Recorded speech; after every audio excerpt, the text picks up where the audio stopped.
Good morning बच्चों आज का विषय है आपका हिंदी अनिवार्य संस्कृत है।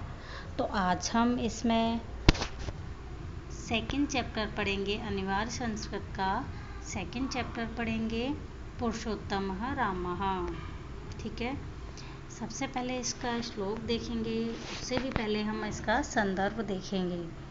तो इसके संदर्भ में क्या लिखना है। प्रस्तुत श्लोक हमारी पाठ्य पुस्तक हिंदी के अंतर्गत संस्कृत खंड के पुरुषोत्तमः रामः नामक पाठ से अवतरित है। इस श्लोक में श्री राम के गुणों का वर्णन किया गया है। ठीक है, ये इसका संदर्भ है। संदर्भ हमारा पूर्ववत रहेगा। अब हम इसका पहला श्लोक देखेंगे। इक्ष्वाकु वंश प्रभुवो रामो नामः जने श्रुतः नियतात्मा महावीर्यो धृतिमानः धृतिमानः वशी। तो इक्ष्वाकु वंश प्रभुवो मतलब इक्ष्वाकु वंश में उत्पन्न श्री राम का नाम लोगों द्वारा सुना गया है। रामो नामा जने श्रुत्वा, जने माने लोगों, श्रुत माने सुना गया है। इक्ष्वाकु वंश में उत्पन्न राम का नाम लोगों द्वारा सुना गया है। नियतात्मा महावीर्यो धृतिमान धृतिमान वशी। नियतात्मा का अर्थ होता है आत्म संयमी और महावीर्यों का अर्थ होता है महान बलशाली। धृतिमान का अर्थ होता है तेज युक्त और धृतिमान का अर्थ होता है धैर्यशाली। वशी अपनी इंद्रियों को बस में रखने वाले। तो क्या अर्थ निकलेगा। भगवान श्री राम अपनी अंतरात्मा को बस में रखने वाले, महान वीर्य, तेजयुक्त, धैर्यशाली तथा अपनी इंद्रियों को बस में करने वाले हैं। ठीक है, सेकंड श्लोक देखेंगे इसका। बुद्धिमान नीतिमान वाग्मी श्रीमाक्षु तृनिवर्हणं विपुलांशो महाबाहो कंबुग्रीवो महाहनुः। तो बुद्धिमान नीतिमान वाग्मी क्या होगा। बुद्धिमान मतलब बुद्धिमान, नीतिमान नीतियों पर चलने वाले, वाग्मी का अर्थ होता है बोलने में चतुर और श्रीमान का अर्थ होता है शोभा संपन्न। अब देखेंगे इसका अर्थ। श्री राम विद्वान, नीतिमान, बोलने में कुशल, श्री संपन्न, शोभा संपन्न एवं वैभवशाली, शत्रुओं का विनाश करने वाले, है ना। विशाल कंधों वाले,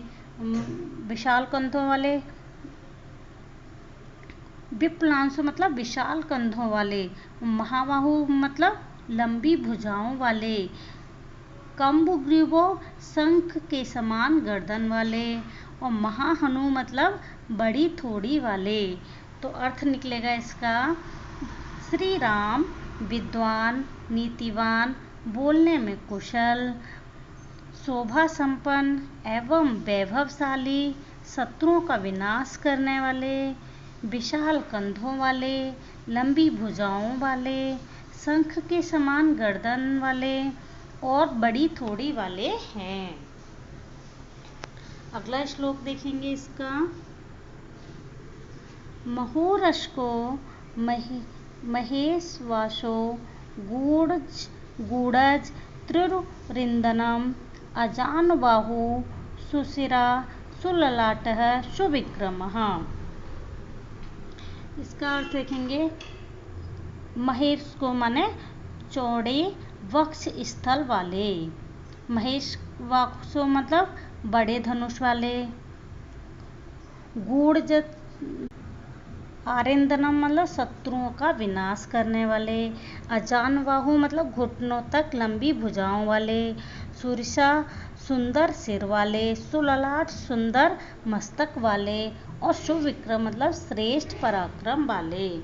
तो इसका अर्थ निकलेगा महिवास को श्री राम विशाल वक्ष स्थल वाले, विशाल धनुष को धारण करने वाले, मांस में दबी हुई नसों वाले, शत्रुओं का विनाश करने वाले, घुटनों तक लंबी भुजाओं वाले, सुंदर शीश वाले और सुंदर मस्तक वाले तथा महापराक्रमी हैं।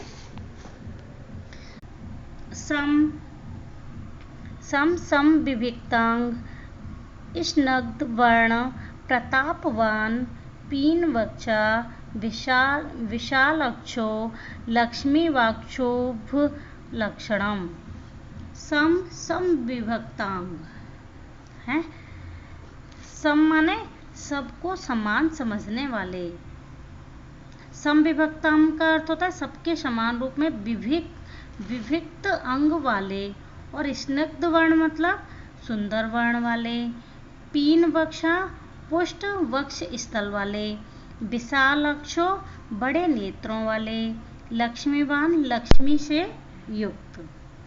अब इसका अर्थ निकलेगा श्री राम पक्षपात से रहित, समान रूप से विविक्त अंगों वाले, सुंदर वर्ण वाले, प्रतापवान, पुष्ट वक्ष स्थल वाले, बड़े नेत्रों वाले, लक्ष्मी संपन्न व शुभ लक्षणों से युक्त शरीर वाले हैं। बच्चों, इन श्लोकों में श्री राम का वर्णन किया गया है कि श्री राम कैसे थे, है ना।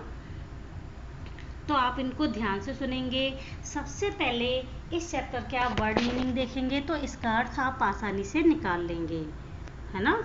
आप नेक्स्ट दोहा देखेंगे इसका श्लोक, धर्मज्ञ सत्य संघर्ष्य प्रजानना चहिते रतः, यशस्वी ज्ञान संपन्न शुचिवश्य समाधिमान। धर्मज्ञ का अर्थ होता है धर्म को जानने वाले, और सत्य संघर्ष माने सत्य प्रतिज्ञा वाले, हिते भलाई के हित में, रत लगे हुए, शुचि माने पवित्र, और वश्य माने जितेंद्रिय, समाधिमान मन को एकाग्र करने वाले। अब इसका अर्थ निकालेंगे, श्री राम धर्म को जानने वाले हैं, सत्य प्रतिज्ञा वाले हैं, प्रजा के हित में मग्न रहने वाले हैं, यशस्वी, ज्ञानवान, पवित्र और अपनी इंद्रियों को जीतने वाले एवं मन को एकाग्र करने वाले हैं। अगला दोहा देखेंगे, इसका छठा दोहा है, प्रजापति सम श्रीमान धाता रिपुनिषूदन रक्षिता जीवलोकस्य धर्मस्य परिरक्षिता। तो प्रजापति सम ब्रह्मा के समान, धाता सहारा देने वाले, रिपुनिषूदन शत्रुओं का नाश करने वाले, परिरक्षिता रक्षा करने वाले। तो श्री राम प्रजापति ब्रह्मा के समान, प्रजा का पालन करने वाले, श्री संपन्न मतलब लक्ष्मीवान, भक्तों को सहारा देने वाले, शत्रुओं का नाश करने वाले, पृथ्वी लोक की रक्षा करने वाले एवं धर्म के रक्षक हैं। अगला श्लोक देखेंगे, इसका 7वां श्लोक है, रक्षिता स्वस्य धर्मस्य स्वजनस्य च रक्षिता, वेद वेदांगो तत्वज्ञो धनुर्वेदर्गो च निष्ठितः। मतलब स्वस्थ है अपने वेद वेदांग, वेद और वेदांगों को, तत्व को जानने वाले, धनुर्वेदे धनुर्विद्या में, निष्ठित माने कुशल हैं, मतलब निपुण हैं।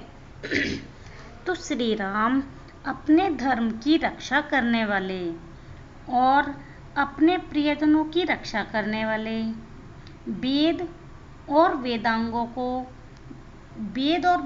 के तत्वों को जानने वाले और धनुर्विद्या में निपुण हैं। अगला 8वां श्लोक देखेंगे बच्चों। इसका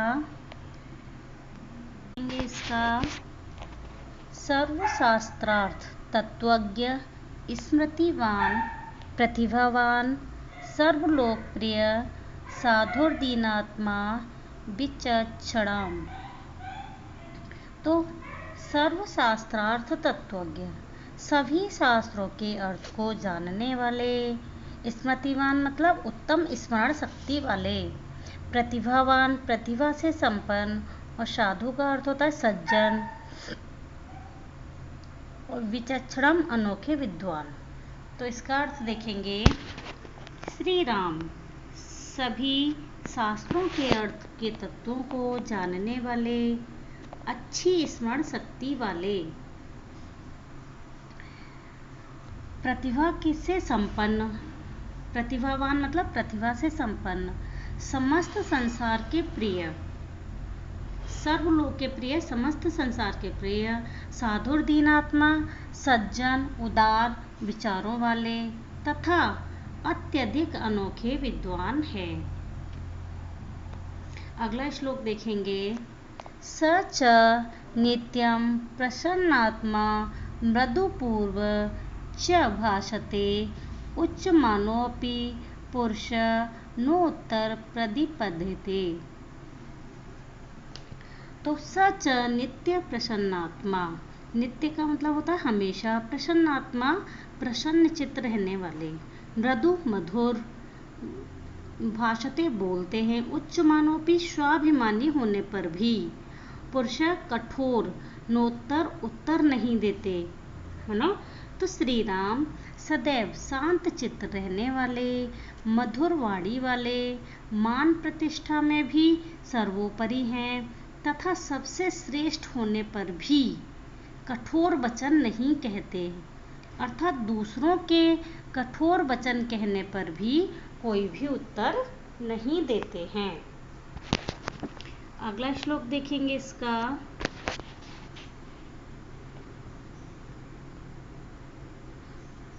कदाचिदुपकारणेन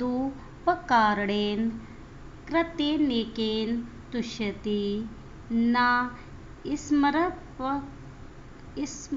स्मरपकाराणां सतं प्याम्यशक्या। कदाचित कभी, उपकारण है उपकार के द्वारा, कृतेन किए गए, एकेन मतलब एक भी, तुष्यति प्रसन्न हो जाते हैं, है ना। तो श्री राम कभी किए गए एक उपकार के द्वारा ही संतुष्ट हो जाते हैं, प्रसन्न हो जाते हैं, तथा अपने प्रति दूसरों के द्वारा किए गए सैकड़ों उपकारों व अप्रिय कार्यों को भी स्मरण नहीं करते हैं। मतलब वो अपने द्वारा किए गए सैकड़ों उपकारों को भी याद नहीं रखते हैं, है ना। अगला नेक्स्ट श्लोक है इसका, सर्व विद्या व्रत स्नातो यथाव्रतम सांगवेदी अमोद क्रोध हर्षच्च त्याग संयम कालविदच। तो सर्व विद्यात स्नातो, सर्व माने सभी, स्नात माने निपुण, यथावत उचित ढंग से, अमोद माने अचूक, हर्ष माने प्रसन्नता, कालविद माने तीनों कालों के ज्ञाता। श्री राम जैसे सभी विद्याओं और व्रत संकल्पों में निपुण हैं, वैसे ही सभी अंग सहित वेदों के भी जानकार हैं। वे क्रोध और हर्ष से रहित, त्यागशील हैं, संयम रखने वाले, तथा तीनों कालों को तीनों कालों मतलब वर्तमान, भूत, भविष्य को जानने वाले हैं। और तो ये आपका चैप्टर समाप्त होता है ना। सारे श्लोक हो गए हैं। आप इनको ध्यान से सुन के इनका अर्थ अपनी नोटबुक पर लिखेंगे, और जब तक आप इसके वर्ड मीनिंग नहीं याद करेंगे तब तक आपको ये अच्छे से याद नहीं होगा। इसलिए सबसे पहले आपको इसके वर्ड मीनिंग याद करने हैं, फिर इसके श्लोकों के अर्थ याद करने हैं। ओके, धन्यवाद।